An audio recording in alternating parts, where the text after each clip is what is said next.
مسیح خداوند میں آپ سب کو سلام۔ عزیزو، ایک اور حوالہ میں آپ کے ساتھ مل کر پڑھوں گا۔ مقدس لوکا کی انجیل، اس کا 23واں باب 44ویں آیت سے لے کر 45ویں آیت تک۔ پھر دوپہر کے قریب سے تیسرے پہر تک تمام ملک میں اندھیرا چھایا رہا اور سورج کی روشنی جاتی رہی اور مقدس کا پردہ بیچ سے پھٹ گیا۔ خداوند کے کلام کو پڑھے اور سنے جانے پر اس کی برکت ہو۔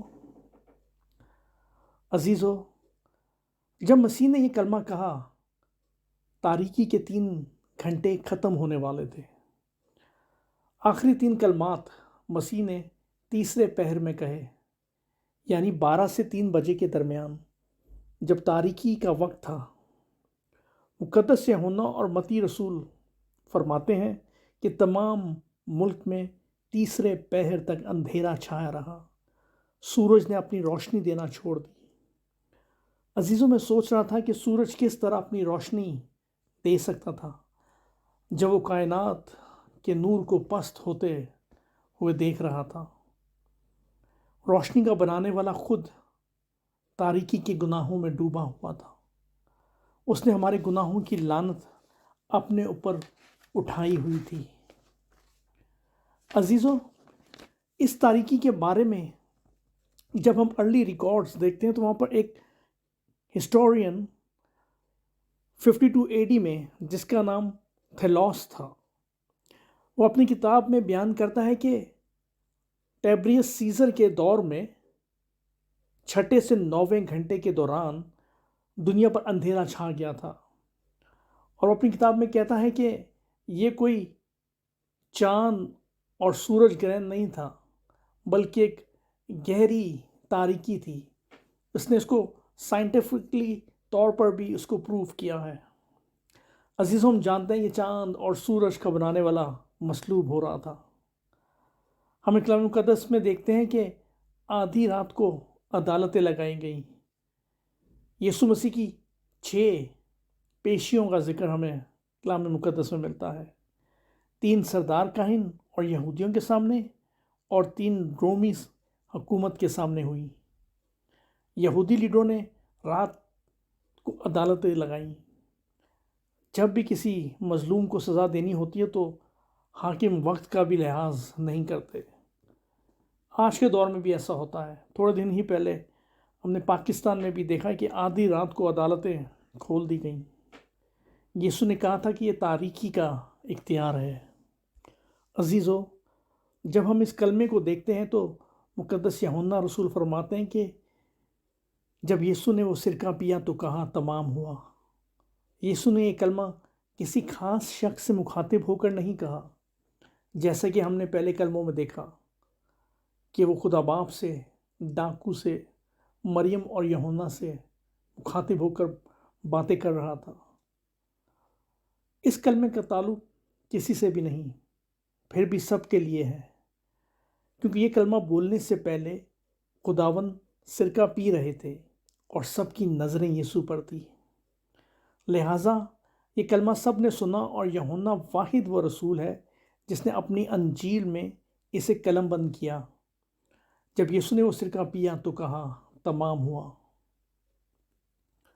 عزیزو، یونانی زبان میں تمام ہوا کے لیے لفظ تتیلستائے استعمال ہوا ہے، اور انگلش میں اٹ از فنش۔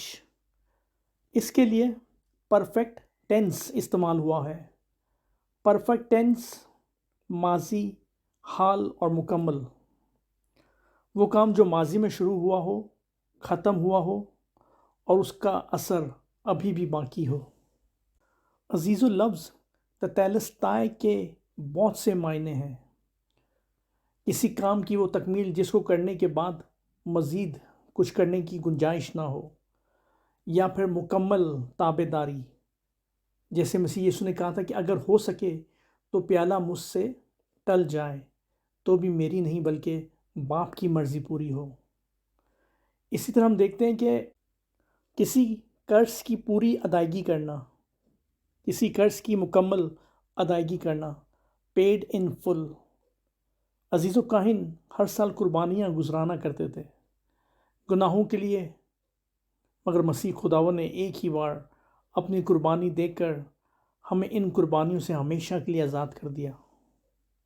اسی طرح جب کوئی قیدی اپنی سزا پوری کر لیتا تو اس کی فائل پر یہ لکھ دیا جاتا تتیلستائے، ہمیشہ کے لیے فائل بند، اب کوئی اس فائل کو دوبارہ نہیں کھولے گا، اس پر مہر لگ جاتی۔ اسی طرح جب مسیح یسوع نے یہ لفظ استعمال کیا تو اس نے ہمارے گناہوں کی وہ دستاویز مٹا ڈالی، اس نے ہمارے گناہوں کی وہ فائل جو ہمارے خلاف لکھی تھی بند کر دی۔ اسی طرح جب کوئی سلطنت اپنے دشمن سے جنگ جیت لیتی تو اپنا ہاتھ اٹھا کر یہ نعرہ لگاتے تھے تتیلستائے، یہ فتح کا نعرہ ہوتا۔ اسی طرح جب مسیح خداوند نے آج شیطان پر غلبہ حاصل کیا ہے تو وہ فتح مندی کا نعرہ لگاتا ہے، تمام ہوا۔ یہ کلمہ فتح کا نعرہ تھا۔ عزیزو، مسیح خداوند نے شیطان کے گھر میں گھس کر اس کی حکومت میں آ کر اس کو شکست دی۔ لوگ شاید اس نعرے کو نہیں سمجھ پائے، مگر شیطان جانتا تھا کہ تمام ہوا کا کیا مطلب ہے۔ یسوع نے شیطان کو زبردست شکست دی تھی۔ دیکھنے میں تو یہ منظر بہت ہی دردناک اور خوفناک نظر آتا ہے، لیکن حقیقت میں مسیح کے لیے جلالی اور آسمانی اور شاندار بن گیا تھا۔ عزیزو، تمام نوشتیں اور پیشن گوئیاں جو پرانے عہد نامے میں مسیح یسوع کے حق میں کی گئی تھیں پوری ہوئیں۔ شریعت کا تقاضا پورا ہوا، جو جان گناہ کرے گی وہ مرے گی۔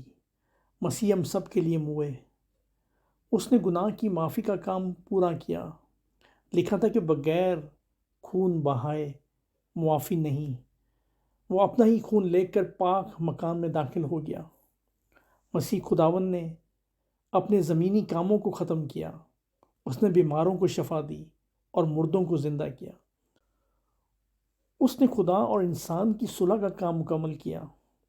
ابتدا سے باغ عدن سے جو جدائی چلی ہوئی آ رہی تھی، اس دیوار کو اس نے ہٹا دیا۔ لکھا ہے ہیکل کا پردہ پھٹ کے 2 ٹکڑے ہو گیا اور خدا اور انسان کا ملاب ہو گیا۔ مقدس پالوس رسول فرماتے ہیں کہ ہمیں یسوع کے خون کے سبب سے اس نئی اور زندہ راہ سے پاک مکان میں داخل ہونے کی دلیری ہے۔ ہم دیکھتے ہیں کہ شریعت کا زمانہ تمام ہوا۔ موسیٰ کی شریعت خاص مقصد کے لیے، ایک مقرر وقت کے لیے مسیح کے آنے تک دی گئی تھی۔ پالوس رسول فرماتا ہے کہ لیکن جب وقت پورا ہو گیا تو خدا نے اپنے بیٹے کو بھیجا تاکہ شریعت کے متحدوں کو مول لے کر چھڑا لے۔ عزیزو، یہ کلمہ ہماری پریکٹیکل لائف میں کیسے اثر انداز ہوتا ہے؟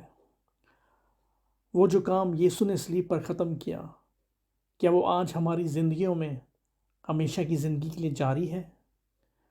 کیا آج ہماری زندگیوں میں دوسروں کے لیے، اپنے دشمنوں کے لیے محبت، معافی یا صلح کا پیغام ہے؟ یا پھر آج بھی ہم اپنی زندگی سنفل نیچر میں گزار رہے ہیں؟ عزیزو، ہمیں اور کسی بھی قربانی کی ضرورت نہیں رہی۔ کیا آج مسیح کی گواہی ہماری زندگیوں میں ہے؟ کیا ہماری زندگیوں میں گناہ کی طاقت پر فتح آ گئی ہے؟ جس طرح مسیح خداوند نے فتح مندی کا نعرہ لگایا، تمام ہوا۔